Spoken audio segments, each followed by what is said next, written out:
Abi here, future sickle cell doctor in training. I am here to provide hope for the future of sickle cell disease. Have you noticed that sickle cell has been getting a lot of buzz in the media? That's because there's a whole bunch of emerging therapies for sickle cell disease in the pipeline. In fact, there is at least 50 potential drugs for sickle cell that are being studied right now. Will the FDA approve them? We have no idea. We don't know. But we know that researchers are working really hard to improve the lives of people living with sickle cell disease. Let me give you a little overview with these emerging therapies. First of all, one that's very popular is the bone marrow transplant, otherwise known as the stem cell transplant. So now, HLA or bone marrow transplant from a matched sibling has been studied and has the highest success rate so far compared to the other types of bone marrow transplant where you have a half haploidentical match.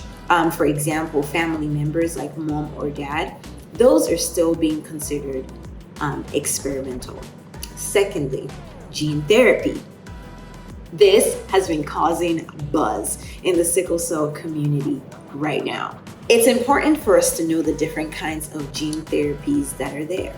There's gene therapies that would replace the genes that are causing the medical problems with ones that don't cause medical problems. There's gene therapies that would add genes to treat the medical problems. There's other ones that would also turn off the genes that are causing the medical problems. And finally, there are ones that would turn back on the genes that would cause the production of fetal hemoglobin. As you can see, there's a wide landscape of research that still needs to be done to determine how safe and effective these gene therapies for treating sickle cell disease will be.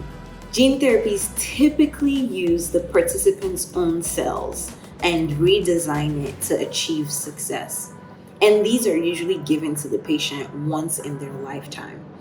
Other therapies include the ones that you probably take on a regular basis. For example, there are therapies designed to increase your fetal hemoglobin. And I'm sure you all know that fetal hemoglobin helps to prevent sickling of the red blood cells. Other daily therapies include the ones that promote nitric oxide, which helps to dilate or widen your blood vessels, or PKR activators. And these may help to increase the hemoglobin and decrease the sickle cell complications. And even therapies that address the stickiness that cause the blockage of your blood vessels.